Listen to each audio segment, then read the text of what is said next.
The time has come to proceed toward a great new challenge. The state of our union is the strongest it has ever been. For the first time in 2 decades, Osama bin Laden is not a threat to this country.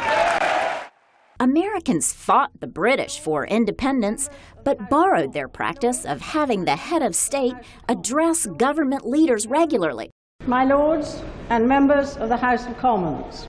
Early presidents posted letters, not showing up at the Capitol. The U.S. Constitution mandates there be a State of the Union report. It adds that the president shall recommend measures to Congress that he judges necessary and expedient. Ronald Reagan started the practice of inviting special guests to the speech, like this man who dove into the Potomac River in Washington to save victims of a plane crash. Over the years, the address has evolved. We welcomed the distinguished interim leader of a liberated Afghanistan, Chairman Hamid Karzai. We sat down with Georgetown University government and public policy professor Mark Rahm for some insight. Presidents have multiple purposes for the State of the Union address. One is they want to lay out their agenda for the upcoming session. But at the same time he's laying out that agenda for Congress, he's also laying it out for the public.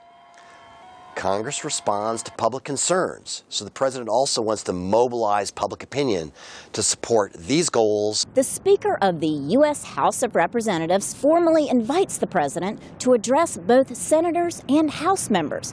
The speech takes place in the House chamber because it's larger. Rahm says that these days the address is both substantive but also dramatic.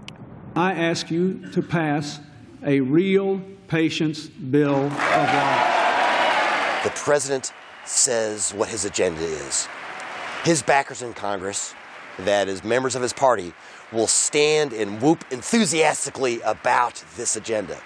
The opponents, the opposition party, will remain seated typically during those moments, cross their arms, and look skeptical. It can be a time to speak of problems and offer solutions. And we can think of Roosevelt or President Bush at times of war.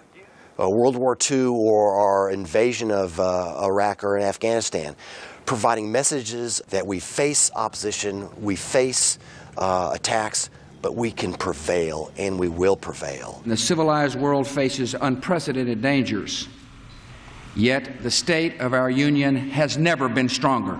President Obama, in the midst of really deep economic recessions and depressions, presenting a message for hope and change. While our economy may be weakened and our confidence shaken, tonight I want every American to know this. We will rebuild, we will recover, and the United States of America will emerge stronger than before. Stronger on the economy, stronger on gun control, stronger on immigration reform.